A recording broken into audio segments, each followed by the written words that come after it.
everybody, welcome to the Hamakua Homestead. My name is Tiffany, and here on this channel I'm taking you along for all of the adventures here on the ranch. Today we are canning, pressure canning, and the idea came from my sweetheart. It is a soup that I have never heard of, but I was able to find it online at jennygoff.com. I will link her below. I don't have all of the ingredients. I'm pretty close, so it will be a little bit different than the recipe that I found at jennygoff.com, but it's going to be pretty close, and I'm really excited to see how it turns out. So there are a couple steps included in the process. The first step is to start our broth. The second step is to get our meatballs going. And the third step is to mix the two in the jars. So this is a Mexican meatball soup. I'm not going to try to pronounce it. So let's get our first step started, and we're going to start on our broth. Okay, so to start off, I have our chicken stock. This is homemade chicken broth. It's actually quite a lot. I am doubling this recipe. The original recipe calls for 16 cups, and it says you can use beef or chicken. I am using chicken today because I wanted to use a little bit more of a plain broth so that it soaks up all of the flavors that we're putting into it rather than existing flavors. So I'm going to go ahead and get this on the heat and add our spices.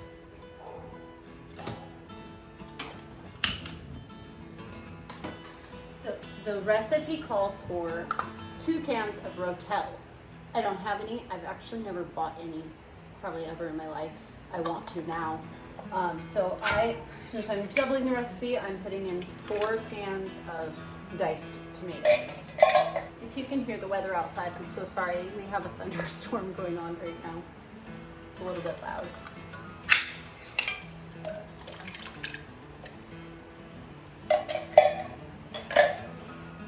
Two tablespoons onion powder.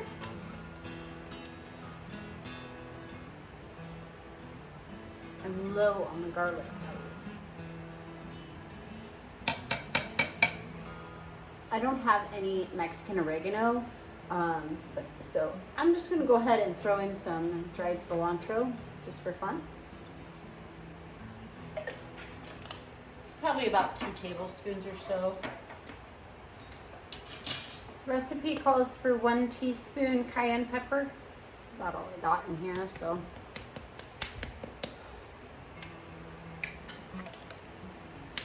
This is not going to be nearly as spicy as I would like it to be, but that's okay.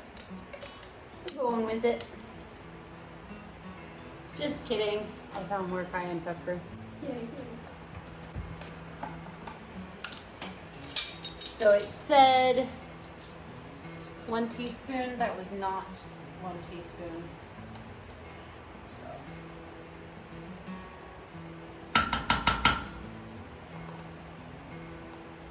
Just making up for the spice that I don't have from the Rotel.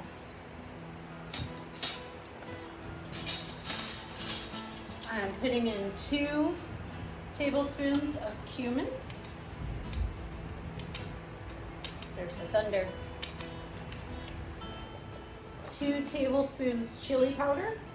So I'm gonna go ahead. No, I just realized this recipe doesn't have any salt in it. I'm going to add 2 tablespoons of salt. Okay, so we're gonna go ahead and let this simmer for a little bit, at least 10 minutes. Let all of the flavors do what the flavors do. And I'm gonna go ahead and get our meat into our bowl. The recipe calls for 3 pounds of beef. Yes, beef. I am going to do 3 pounds of beef and 3 pounds of lamb since we're doubling the recipe. Okay. All right, so we have our 6 pounds of meat. The recipe says to put in 3 tablespoons of diced or minced, not fresh, definitely not fresh, onions. So I'm just gonna use the rest of what we have because it's definitely not 6 tablespoons. I'm running low today, guys. I'm running low on our spices. Calls for a half of a teaspoon of black table pepper, so I'm using a whole teaspoon. I spoke too soon. The recipe does call for salt in the meat. Calls for 1.5 teaspoons. So I'm just gonna do 2. Maybe that'll level out with the salt that I put in the broth. It says 1 teaspoon of cumin. I'm gonna do 2. Maybe a little bit more. Recipe calls for Mexican oregano. I don't have any, and I know it's not going to be the same flavor at all. So I'm gonna throw in some regular dried oregano just for fun. It also says that I need to be putting in garlic powder, but I used the rest of my garlic powder in the broth, so we're gonna skip that one too. We're winging it here, guys.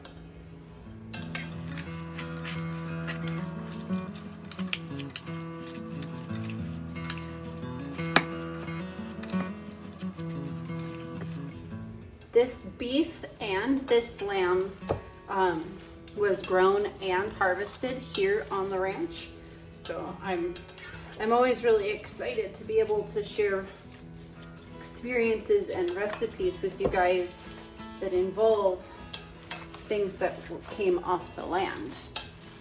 Can't get more local and fresh than that.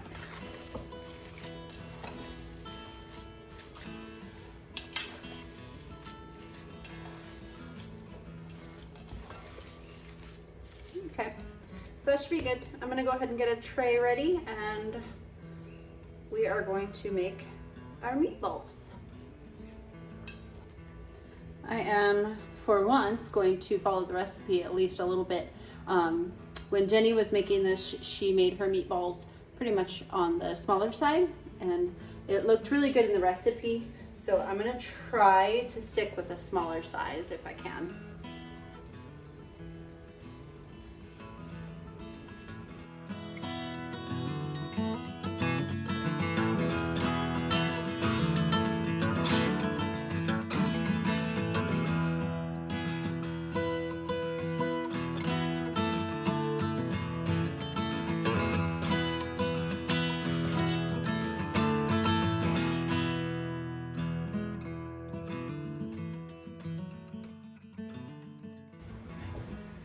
It's not raining for a brief moment.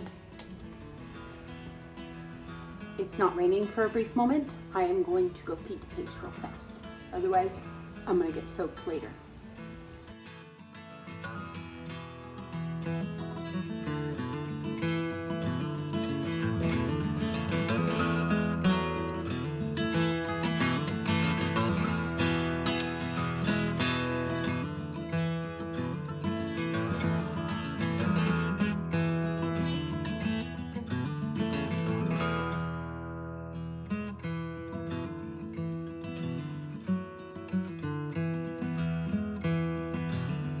Our meatballs are finished, and we're gonna go ahead and briefly poach these in the broth.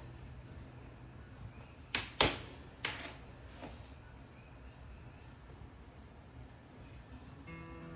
going to be trying to be as careful as possible because I do want the structure of the meatball to withstand. I'm not sure if you guys can tell, but the first meatball that I made, I believe it remained the smallest. I'm not very good at keeping the same sizes.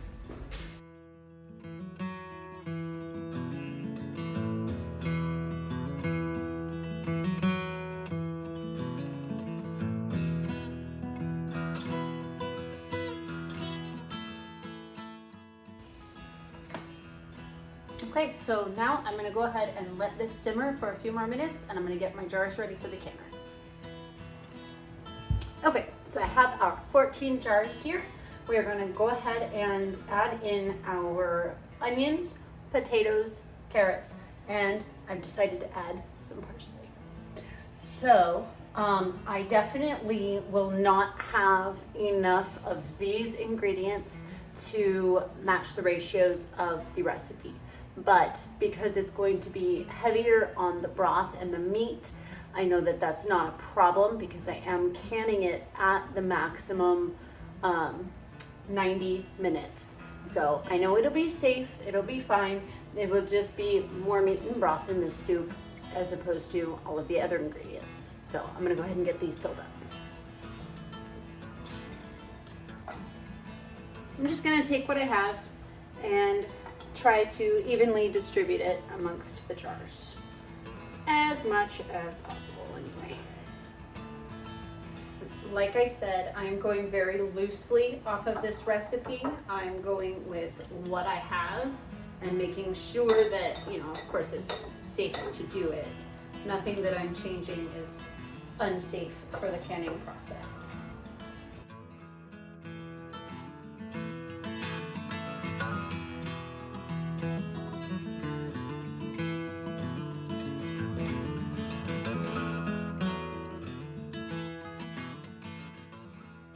Parsley. I actually had purchased this parsley earlier today because I was going to do a different recipe. So I just wanted to make sure it didn't go to waste. I think it'll be a nice mild touch.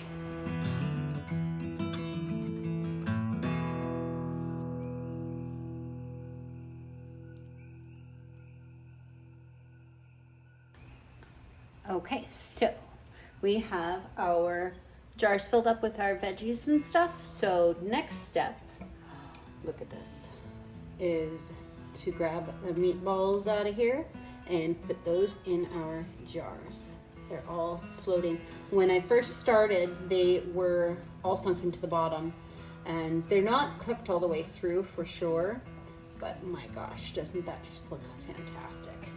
So we're gonna go ahead and fill up the rest of our jars with our meatballs and see how that goes. I don't know how much we'll end up with, but we'll see.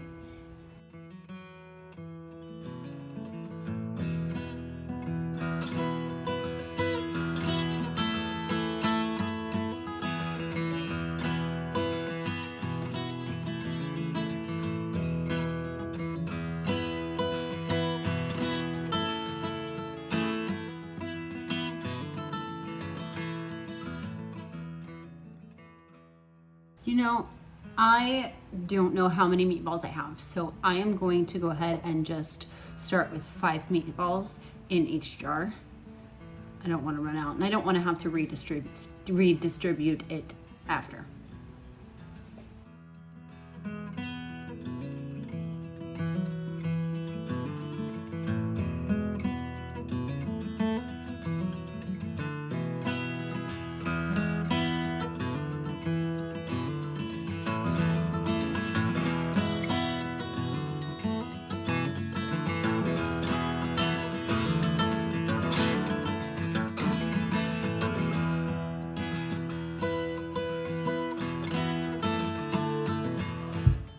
Okay, so the 5 in each jar was a really good call. I have 8 meatballs left, so I'm just gonna throw one more in each of the 8 jars. So far, looking amazing. I'm gonna go ahead and fill this up to a 1-inch headspace with the rest of our broth. There's a lot of it.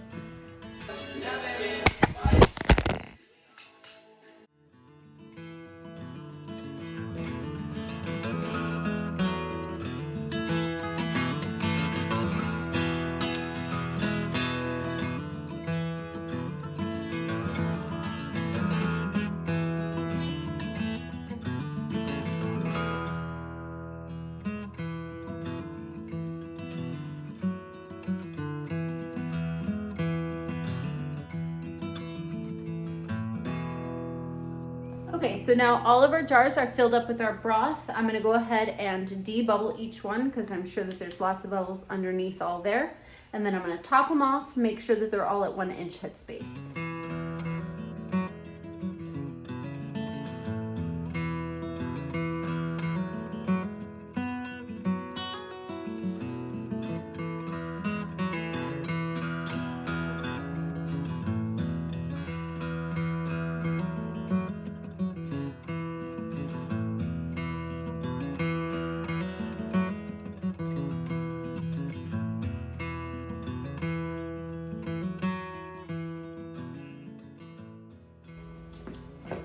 Everybody looks good. I'm gonna go ahead and jar up the rest of this broth for future use because I don't want it to go to waste and I'm gonna have extra room in my canner anyway. We have all of our jars filled up and I've got my canner going in the background. I've got my rack inside, it's heating up. You should have put it on a little earlier, but I didn't think about it. So it is starting to heat up. I'm gonna go ahead and wipe down our rims. There's definitely a lot of fat. This is very fatty chicken broth we're working with, and also the lamb, the beef. So we're going to make sure that it is really, really well cleaned. I'm gonna use vinegar and a paper towel. I think lately I've been experimenting a little bit too loosely. I've been experimenting a little bit too loosely with the fingertip type thing. I think I have not been securing them as much as I should be. So I'm gonna go back to the previous, a little bit tighter that I was using and hope that I get better results this time. And that by no means implies that I am tightening these down hard. Definitely not, because the air has to have a way to escape.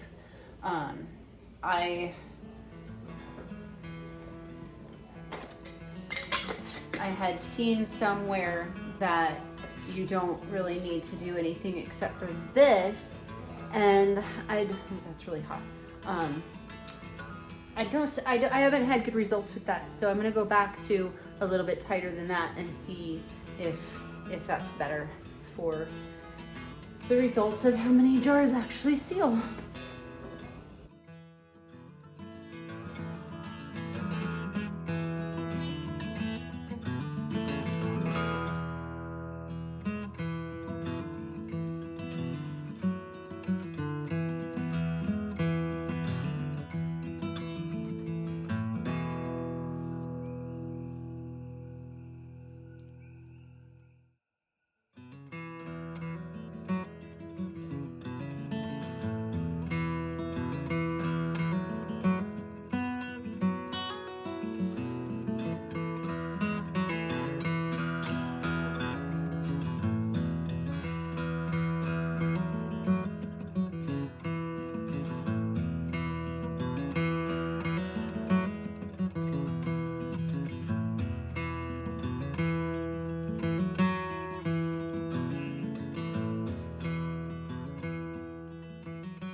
We're all buttoned down, and I am going to wait for our pressure canner to come up to pressure. This steam pipe vent thing will start to steam all of the way, and we're gonna let it do a steady stream of steam for 10 full minutes before we put our weight on. I am going to process this for a full 90 minutes. When you do meat in quart jars, it is 90 minutes, and I am at 15 pounds of pressure. So by the time this comes out of the canner, it's gonna be way past my bedtime. Okay guys, it is the next day. We have our jars here that have mostly sealed. They're looking pretty darn good. I'm pretty happy with our results. I did have one jar that actually blew its top. I don't know why. I have not had time to investigate that just yet. If I find out, I'll try to let you guys know. But everything else looks amazing. I'm really happy with this, and I'm gonna go ahead and get these jars washed up, take their rings off, label them, put them on the pantry shelf, and I'm super stoked to have them. So thanks for joining me on this journey with this Mexican meatball soup, and I will see you guys again soon.